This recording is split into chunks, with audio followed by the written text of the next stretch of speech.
Charles Spencer dropped a single sheet of paper on a cold Thursday morning that completely shattered 30 years of palace lies. It proved that everything we were ever told about Princess Diana and Princess Anne was wrong. Not just slightly inaccurate, completely, fundamentally upside down. The way this document surfaced is just as disturbing as what it actually says. The timing, the hand delivery, the hidden vaults, none of it was an accident. This was a calculated strike, and the palace legal team spent an emergency session trying to figure out if they could suppress it before realizing they were entirely powerless to stop it. I want to take you inside the library at Althorp House. Picture the Spencer family estate in Northamptonshire. Heavy arched windows, thousands of leather-bound books, and a suffocating silence hanging in the air. Sitting at a heavy walnut desk is Charles Spencer, wearing white archival gloves. Resting in front of him is a mahogany box that was just pulled from a vault buried deep beneath the estate's foundation stones. He turns an iron key in the brass lock. Inside, resting on faded silk, is a single sheet of light blue Kensington Palace stationery. The date written at the top is August 10th, 1997, 21 days before Diana died in Paris. That date alone changes the terrifying weight of every single word on that page. Hi viewers, do you believe the royal institution has a right to hide its oldest secrets from the public? Or should every document eventually see the light of day? Let me know your thoughts in a single sentence in the comments below. Before Charles Spencer said a word to the press, he brought in a senior forensic document examiner from the London Probate Archives. They spent 48 hours analyzing the ink pressure, the paper fibers, and stroke consistency against hundreds of verified letters in the Spencer archives. The room was deathly quiet as magnifying lenses swept over every single black ink stroke. The conclusion was absolute. This was Diana's handwriting, her ink, her signature, and what she wrote completely destroys the false rivalry built by royal biographers for 3 decades. We were taught that Diana and Anne were natural enemies. Diana was framed as the glamorous, media-savvy celebrity princess, while Anne was presented as the cold, traditional, sharp-tongued royal who couldn't stand her. We were told they avoided each other at all costs. This letter exposes that narrative as a total fabrication. During the darkest period of her separation, when the aristocracy had shut its doors on her, Diana didn't reach out to a socialite or a celebrity. She turned directly to Anne. She addressed the king's sister simply as Anne, exposing a raw, desperate vulnerability during that final summer of 1997. Diana laid out a terrifying picture. She watched senior court officials quietly moving to control the lives and emotional development of young William and Harry.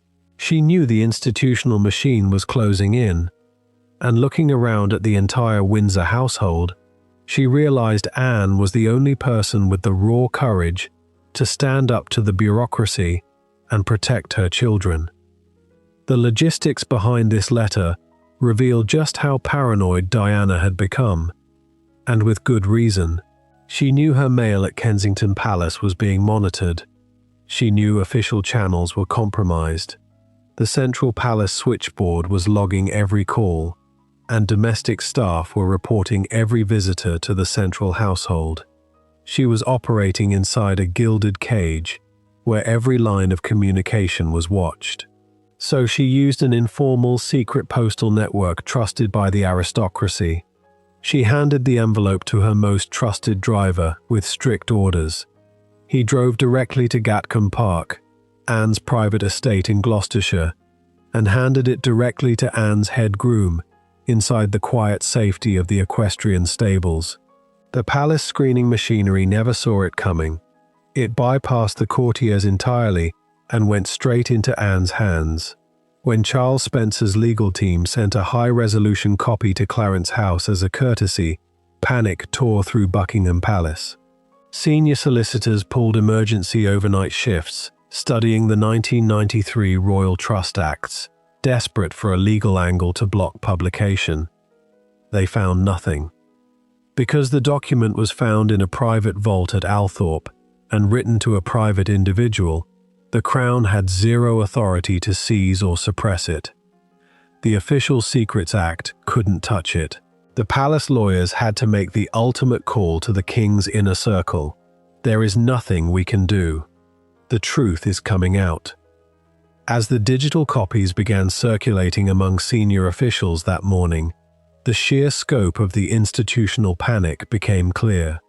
Inside the Central Palace administration, routine business ground to a halt. Desktop monitors across multiple departments were locked on high-resolution scans of Diana's sloping handwriting. For 30 years, the palace communications machine had constructed a seamless, modern image designed to bury the fractures of 1997. Now, in a matter of minutes, that carefully cultivated image was coming undone. The forensic examination of the original manuscript revealed something even more chilling about Diana's mindset on August 10th. This was not a quick note scribbled in a moment of distress. On the reverse side of the light blue sheet, microscopic analysis showed where lines had been crossed out, rewritten, and carefully recalibrated. Diana had spent hours selecting precise language that could hold up under future legal scrutiny. She was anticipating how palace solicitors would try to spin or dismiss her words if the letter ever surfaced during a custody battle or institutional crisis. She was intentionally building a bulletproof paper trail. She wanted a permanent record left in trusted hands, ensuring that if she were ever silenced or forced out of her children's lives entirely, an indisputable testament would remain to hold the court accountable. That level of foresight shows a woman who understood the inner mechanics of the monarchy far better than her critics ever gave her credit for. She was playing a high-stakes legal chess game against the senior courtiers who ran the central registry, and by placing the original letter directly into Princess Anne's keeping at Gatcombe Park, Diana secured an ally whose standing within the family made her virtually untouchable. Outside the gates of the palace, news of the discovery began spreading like wildfire across national news desks. Senior correspondents stood under the grey morning sky, holding up early print drafts that detailed the contents of the Althorp vault. The public narrative that had stood firm for 3 decades was shattering in real time, leaving the palace press office entirely defenseless against a historical truth 30 years in the making. To understand why this single sheet of paper sent shockwaves through the highest corridors of British power, you have to go back to the summer of 1997. You have to strip away 30 years of polished palace history. For 3 decades, royal biographers sold the world a very comfortable story. They told us that Princess Diana and Princess Anne operated in entirely different universes. They claimed the 2 women were natural adversaries. On one side, you had Diana, the global fashion icon, the emotionally candid superstar princess who commanded every camera lens on Earth. On the other side, you had Anne, the austere, horseback-riding, no-nonsense traditionalist who reportedly held zero tolerance for media spectacles. We were told they avoided each other behind closed doors. We were told they shared a cold, mutual disdain. It was a neat narrative. It was easy to digest. It was also a complete fantasy. The letter recovered from the Foundation vault at Althorp exposes that rivalry as an elaborate cover story. When you read the opening lines of that light blue paper, the official myth instantly disintegrates. Diana did not write to a celebrity confidant. She did not reach out to her high society friends or foreign dignitaries. In the darkest, most dangerous hour of her personal life, she turned directly to the king's sister. Look at how she addressed her. No formal titles, no rigid royal protocol. She wrote simply, Anne. That single word laid bare a raw, unguarded intimacy that palace courtiers worked for decades to conceal. Diana was not making a casual social call. She was appealing to the one human being inside the royal household who possessed the raw courage to stand against the institutional machine. Think about the sheer psychological isolation required to write that letter. By August of 1997, the formal divorce was complete. The high society circles had backed away. The aristocracy had largely closed ranks against her. Diana was floating in a dangerous vacuum, stripped of her royal style, surrounded by advisors whose true loyalties belonged to the state. She was living in a gilded cage at Kensington Palace, fully aware that her every movement was being logged, her phone lines monitored, and her domestic staff reporting back to central registry clerks. She knew she could not simply drop a letter into the official palace mail system. If a clerk in the registry office saw an envelope addressed to Gatcombe Park, it would be opened, logged, and summarized for senior courtiers before the ink was even dry. So she activated a shadow protocol. She turned to a secretive, informal network maintained by a tiny circle of trusted aristocrats to bypass official screening. On a humid afternoon, she summoned her most trusted personal chauffeur to her private quarters. She handed him the sealed blue envelope. Her instructions were sharp, precise, and absolute. Deliver this directly into the hands of Anne's head groom at Gatcombe Park and tell no one. Imagine that drive down to Gloucestershire, a personal driver carrying the most explosive document in modern royal history, knowing that if palace security stopped his vehicle en route, he was under strict orders to destroy the package. He arrived at the Gatcombe Park equestrian stables unnoticed. He bypassed the main estate house entirely. The envelope changed hands in the quiet shadows of the stable block, away from the eyes of household surveyors and official aides. From the stables, the letter was carried straight to Princess Anne's private desk. The central palace machinery never registered its movement. The courtiers remained completely blind. Inside that letter, Diana laid out a desperate plea. She revealed her growing terror over how senior court officials were quietly maneuvering to shape the lives of young William and Harry. She saw the institutional vice tightening around her children's emotional development. She recognized that the household advisors viewed the young princes not as grieving boys needing parental warmth, but as functional assets of the state. And in that vast, cold institution, Diana looked around and realized that only Anne had the iron spine necessary to look the ruling monarch in the eye and defend a mother's rights. What the public never knew was that Diana was playing a far more sophisticated game than anyone realized. As the forensic document examiners swept their lenses over the reverse side of the manuscript, they discovered something extraordinary. Diana had made multiple corrections in black ink. She had crossed out emotional phrasing and replaced it with precise legal language. She was intentionally building an unassailable evidentiary record. She knew that if a future custody dispute ever erupted, palace lawyers would try to dismiss her concerns as emotional instability. She wrote that letter so it could hold up in a court of law. Then came the detail that sent a cold shiver down the spines of the palace legal department when they reviewed the digital scans in 2026. Right in the middle of the second page, Diana made a casual reference to a hidden vault. She revealed to Anne that she had established a secret personal repository outside the entire palace infrastructure. Inside that repository sat over 200 original letters, private diary entries, and official internal memos dating back to her early marriage. It was an institutional insurance policy. Diana explicitly instructed her personal trustees, that if the central administration ever attempted to completely sever her access to her sons following the upcoming autumn term, the entire 200-document archive was to be released immediately to the global press. She had placed a loaded legal weapon on the table, and she had handed the remote detonator to Princess Anne. 21 days after that letter arrived at Gatcombe Park, Diana was killed in Paris. The world froze. The institution went into survival mode.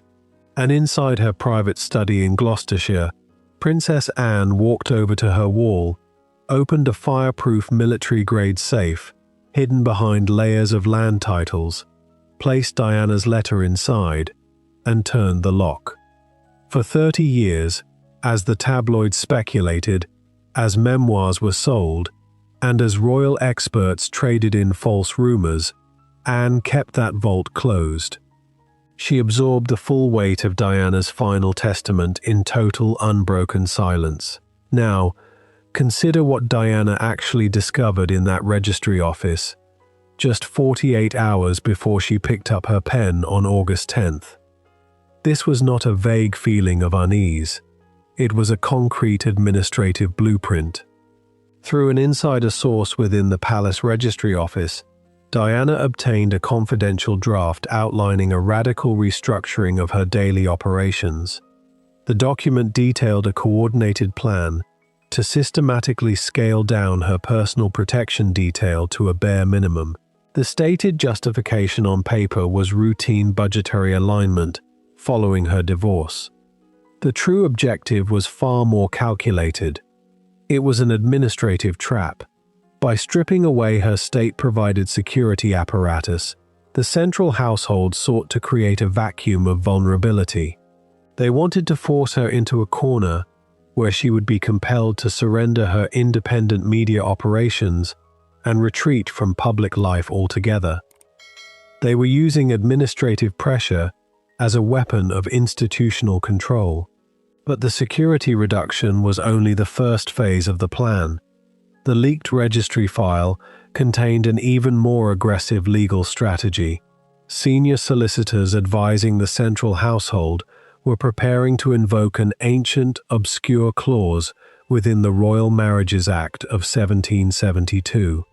This legal mechanism asserted the sovereign's overriding prerogative to control the education, daily residence, and physical movements of direct heirs to the throne. In plain terms, the palace was quietly laying the legal groundwork to launch a private custody challenge over William and Harry. They wanted to remove the young princes from Diana's direct sphere of influence. They planned to place the boys under the immediate oversight of senior court tutors, shielding them from their mother's non-traditional, emotionally expressive style of parenting. They viewed Diana's warmth as a threat to the rigid continuity of the crown. Diana saw the trap sprung before her eyes. She realized that while the public saw a glamorous mother taking her sons on vacation, behind closed doors, institutional lawyers were drafting paperwork designed to reduce her to a holiday visitor in her own children's lives. That is why she wrote the word trap in black ink on that light blue page. That is why her handwriting showed extreme pressure points on the second paragraph. She was identifying the exact legal machinery being deployed against her. Now, ask yourself this. How does an institution react when a 30-year-old secret blueprint suddenly surfaces on a Thursday morning? The chaos inside Buckingham Palace was immediate and overwhelming. When Charles Spencer's legal team delivered the high-resolution digital file to Clarence House, the document was routed straight to the primary legal division. Within minutes, over 300 administrative terminals across the palace network were accessing the high-resolution scans. The routine business of state came to an absolute standstill. Scheduled press briefings were cancelled. Staffers huddled around computer screens, staring at the sloping handwriting of a princess who was speaking directly from the past to dismantle their current narrative. Senior solicitors, spent the entire night buried in legal archives, desperately reviewing the Royal Trust Acts of 1993. They were looking for any statutory loophole, any constitutional technicality that would allow the Crown to file an emergency injunction blocking public dissemination. They looked at seizure rights. They looked at copyright enforcement under sovereign privilege. They even explored invoking national security protocols. Every single path led to a dead end, because the physical letter had been discovered inside the private archives of Althorp House, an independent estate outside the Royal Collection Trust. And because it was addressed to a private individual rather than an official officer of state, the Crown possessed zero statutory authority to interfere. The Official Secrets Act was completely useless. The palace legal team had to walk into the inner office and deliver the devastating truth to senior advisors. They were legally powerless. The document belonged to history, and history was moving fast.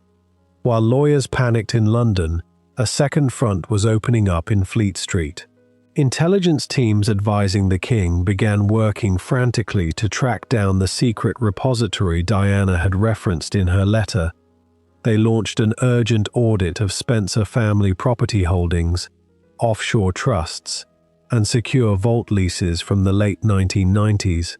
They were terrified of what else might be sitting in the dark. If a single letter to Anne could neutralize 30 years of calculated PR in a matter of hours, what would happen if those 200 hidden diaries and memos surfaced? The palace was facing a complete loss of narrative control, exposed by the very paper trail they had tried so hard to manage. Now, considering how these institutional maneuvers operated behind closed doors, what do you think of Princess Anne's decision to keep this secret? Type protect in the comments if you believe Anne was right to keep quiet for 30 years to preserve stability. Type reveal if you think this letter should have been made public immediately in 1997. Or type reform if you feel this proves the Central Palace administration needs total transparency. The immediate casualty of this revelation was the palace's carefully planned media strategy. A major promotional campaign designed to highlight senior royal charity work was frozen instantly. The media directors realized that pushing out routine lifestyle stories while the public was reading about an administrative trap would look catastrophically out of touch. The PR machine was paralyzed, trapped between a documented past it could not deny and a public that was suddenly demanding answers about what really happened in the summer of 1997. While palace solicitors were panicking in London, the true emotional anchor of this mystery was sitting quietly inside a stone manor in Gloucestershire, Gatcombe Park. To understand why Princess Anne stayed silent for 30 years, you have to look at the woman herself. She is the foundational pillar of the institution. She does not do press calls. She does not release dramatic memoirs. She does not leak stories to glossy magazines. Her entire life has been built on a single unyielding rule: absolute loyalty to the long-term continuity of the state. When that hand-delivered blue letter arrived at her equestrian stables on a humid August afternoon in 1997, Anne read Diana's words in complete solitude. She saw the fear. She read the warnings about the administrative trap. She recognized the desperate plea of a mother trying to build a human shield around William and Harry. Anne understood the terrifying calculus instantly. If she had marched into Buckingham Palace in the autumn of 1997, waving that letter, it would have triggered a constitutional nuclear explosion. The public outrage would have torn the monarchy apart during its most fragile transition in modern history. It would have derailed the stabilization of the crown and painted a target directly on the backs of her young nephews. So Anne made a choice that required an astonishing, almost inhuman level of discipline. She walked over to the corner of her private study. She opened a fireproof, military-grade combination safe bolted directly into the thick stone wall, beneath layers of land titles and horse breeding registers. She placed Diana's letter inside. She turned the dial, and then she locked the secret away from the world for 3 decades. She absorbed the emotional burden alone, while the tabloids spent the next 25 years painting her as a cold, unfeeling traditionalist who had no time for Diana's modern ways. Anne quietly went to work. She executed the exact protective role Diana had begged her to assume. She did it without a single camera crew present. Between 1997 and 2005, the court circular reveals a silent, deliberate pattern. Anne quietly restructured her official state commitments. Whenever William and Harry had academic breaks from school, Anne made sure her calendar cleared out space at the Windsor estate. She would arrive unannounced in her private car, no media, no press secretaries. She took those young boys on long, silent walks through the quiet trails of Windsor Great Park. She provided them with a grounded, unshakable sanctuary, completely insulated from the toxic PR maneuvering happening over at Clarence House. She gave them the exact emotional barrier their mother had prayed for, and she never told a single soul why she was doing it. That 30-year silence held firm until early 2026, when an unexpected administrative clash brought the secret to a boiling point. Palace archivists were preparing for a major national milestone. The master of the household authorized a comprehensive audit of all private correspondence files across royal residences, demanding that sensitive historical papers be transferred to the central repository at Windsor Castle.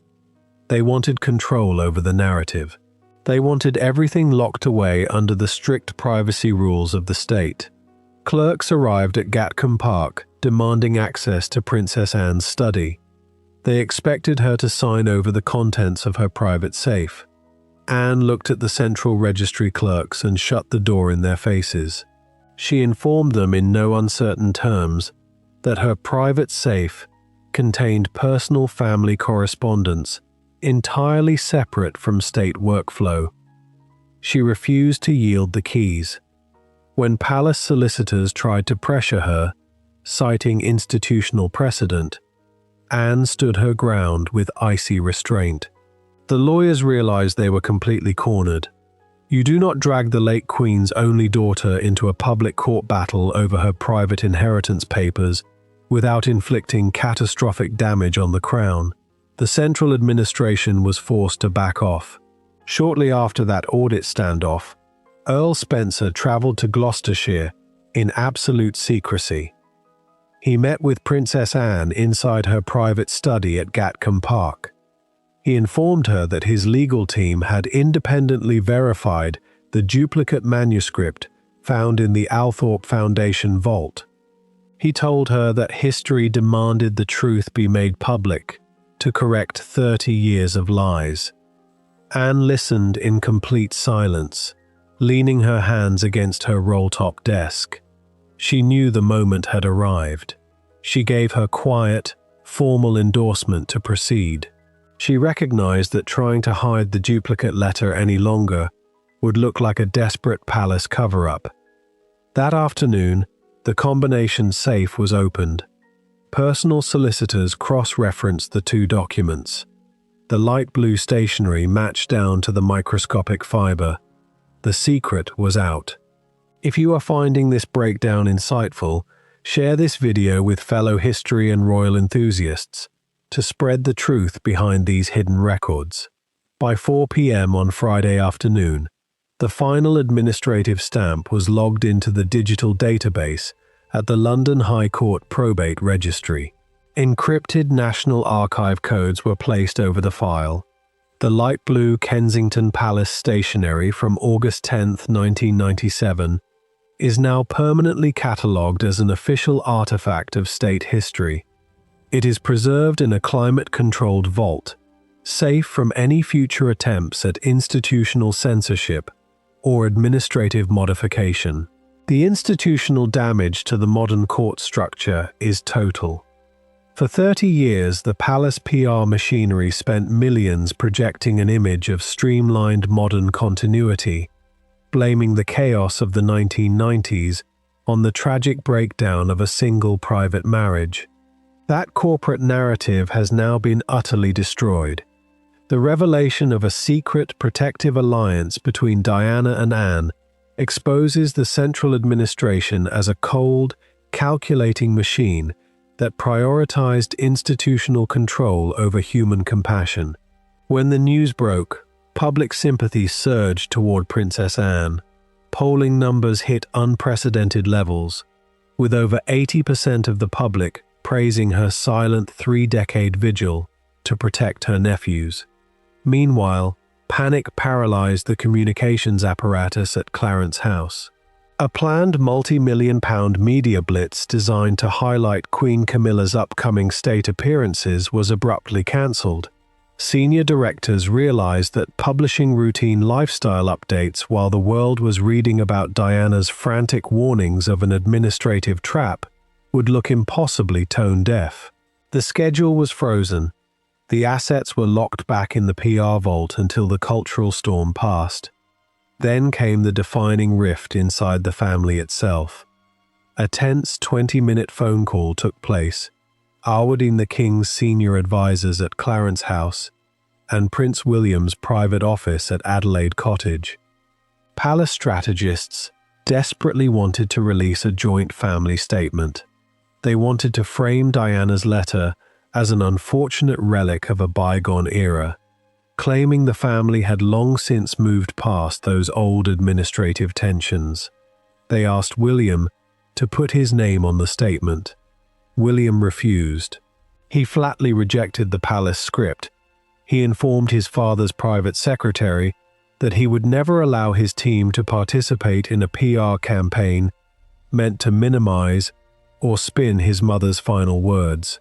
He declared that the handwritten document from Althorp was an authentic piece of his personal family history. He stated publicly that he fully respected the absolute silence his Aunt Anne had maintained for 30 years to protect his childhood education. By refusing to back the central administration's defensive spin, William completely isolated the King's advisors, leaving the old guard exposed to the full force of public scrutiny. The power balance within the monarchy shifted permanently in that single phone call. The future court, led by William from Adelaide Cottage, emerged entirely unblemished from the fallout. The public now recognizes that William's modern, protective approach to his own family is directly aligned with the emotional blueprint his mother fought so hard to leave behind.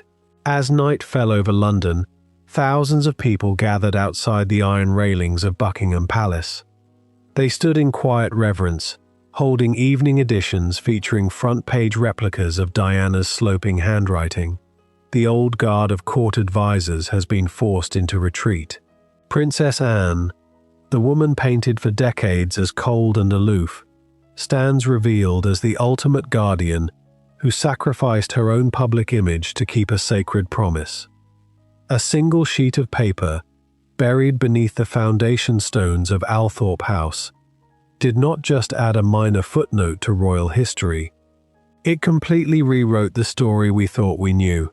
True integrity does not advertise itself in glossy press releases. It preserves the truth quietly until history demands its reveal. Do you believe this lost letter has permanently altered the future of the modern British monarchy? Drop your thoughts in the comments below. Make sure to hit the like button, share this video with anyone who follows royal history, and subscribe to Crown Watch so you never miss an investigative breakdown. If you think this letter was the only secret recovered from that Althorp vault, think again, because buried in the very back of Diana's private archive sits an unredacted ledger detailing a series of frantic, unauthorized late-night phone calls made from Kensington Palace during the final 48 hours of her life. Calls made directly to a secret unlisted number inside the Swiss banking district. In our very next video, we unveil the financial paper trail the palace thought was destroyed forever. You cannot afford to miss what comes next.